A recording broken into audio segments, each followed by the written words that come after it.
रहे तो उस लड़के की बारात गई।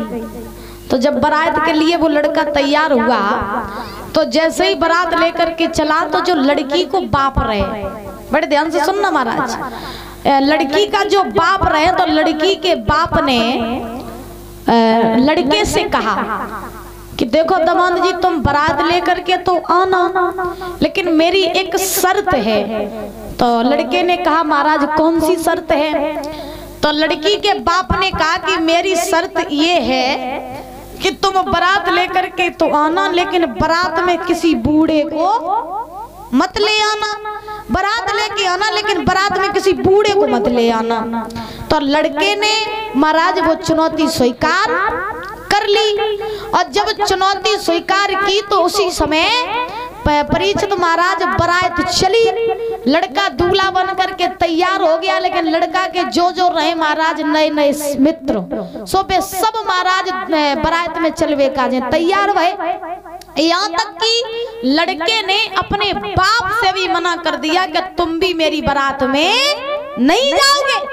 अब जब लड़के ने अपने बाप से भी मना कर दिया, अब बारात में सब नए नए इकट्ठे भाई चलो भाई बारात लेके। तो लड़के के जो नाना रहे, नाना वो बहुत बड़ो जिद्दी है तो महाराज। सो नाना ने जवाब दिया देखो तुम अपने बाप को ले जाओ न ले जाओ हमें कोई मतलब नहीं, लेकिन कुछ भी हो जाए जिस बारात में हम जरूर जाएंगे। लड़के ने कहा देखो नाना जी एक बार हम बारात कर आए, बहू को घरे ले आए, फिर वहीं परे रहियो समझाने में कोई दिक्कत नहीं, लेकिन बारात में न जाओ। नाना जी ने कही देखो हम मानिए तो काऊ की नहीं, अगर ब्रह्मो जी उतरिया में उनकी नहीं माने बारात लेके बारात में तो हम जरूर ही जाइए। नाना जी ने जिद पकड़ ली। अब बुजुर्गों जब नाना जी ने जिद पकड़ी, नाना जी कहने लगे कि बारात में जरूर जाएंगे जरूर जाएंगे जरूर जाएंगे। तो लड़के ने कहा अब नाना नहीं मान रहे हैं तो भैया ने ले भाई चलो। सो परीक्षित महाराज लड़के ने क्या किया कि जैसे ही बारात चली सो नाना जी को गाड़ी की डिग्गी में डाला। अब नाना जी को जैसे ही गाड़ी की डिग्गी में डाला, जैसे ही महाराज नाना जी को गाड़ी की डिग्गी में डाला है लड़के ने, सो बारात चली। चलते चलते चलते चलते बारात पहुंच गई लड़की के गांव में। जब बारात लड़की के गांव में पहुंची तो बारात का पहले तो लड़की के बाप ने बारात की चेकिंग करी कि देखे जब कोई बूढ़ो तो नहीं आओ। सो महाराज जब लड़की के बाप ने चेकिंग करी तो देखा क्या कि बारात में सब नए ही नए लड़का, कोई बूढ़ो आदमी नहीं। अब लड़की के बाप ने कहा चलो जवान जी तुम बारात तो बढ़िया लेके आए, तुमने मेरी चुनौती स्वीकार कर ली, अब तुम्हारी बारात में सब नए ही नए लड़का, अब चलो द्वार चार के लिए। सो परीक्षित महाराज लड़का जैसे ही द्वार चार के लिए चला और जैसे ही पटा पे चढ़ा, और जैसे ही महाराज पटा पे चढ़ो तो लड़की के बाप ने कही एक और शर्त मेरी मान लो। अब लड़का जो रहे सो बड़ो परेशान होएगा। लड़का सोचने लगा अच्छा ससुर जी हमने तुम्हें एक चुनौती मानी, अब तुम दूसरी मनवा रहे हो, जो तो बड़ी गलत बात है। लड़के ने कहा चलो बताओ कौन सी तुम्हारी शर्त है? तो लड़की के बाप ने कही कि देखो बारात और द्वार चार तुम्हारा हम तभी करवाइए, बारात तभी चढ़वाइए जब तुम मेरी एक शर्त माने हो। लड़के ने कहा कौन सी शर्त? तो लड़की के बाप ने कहा कि शर्त ये है कि मेरे गांव में एक पानी की नदी बहती है, मेरे गांव में एक पानी की नदी बहती है, और उस पानी की जगह पीछे वाले दादा ध्यान से सुन लेना।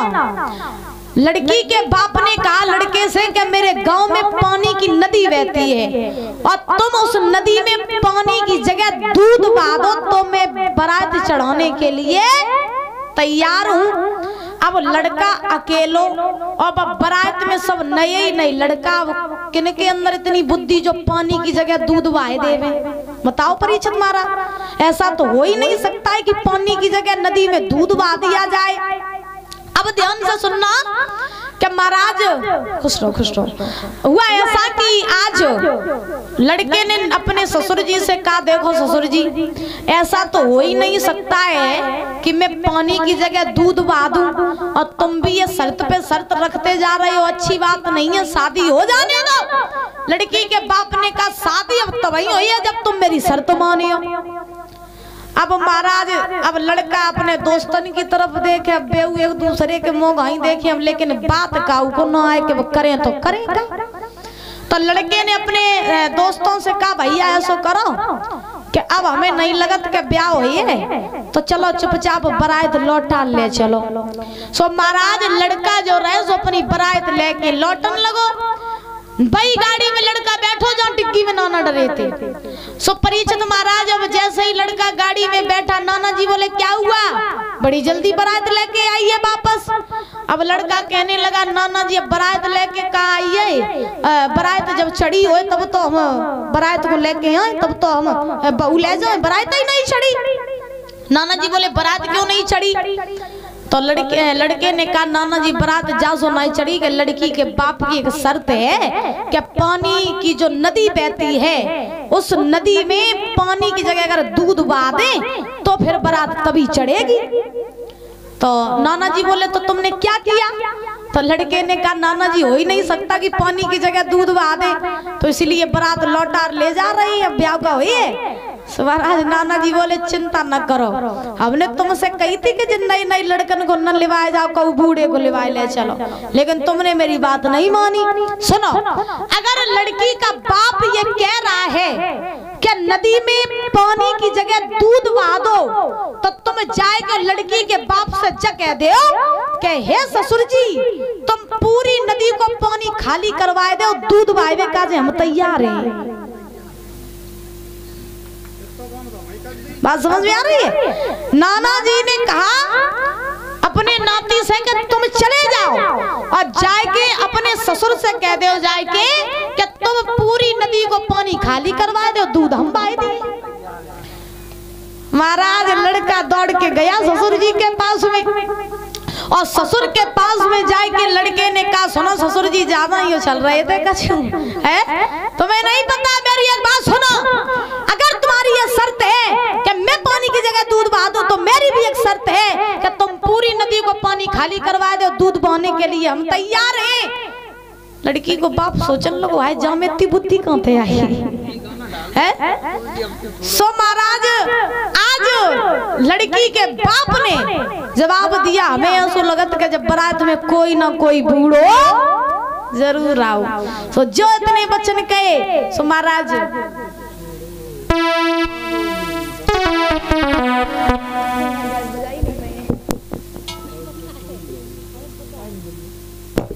आज उसी समय महाराज लड़की का बाप समझ गया कि बारात में कोई ना कोई बूढ़ो जरूर आओ। एक बात ध्यान रखना, जब तक बारात में या काम में कोई बूढ़ा व्यक्ति सम्मिलित नहीं होगा तब तक वो काम पूरा नहीं होगा।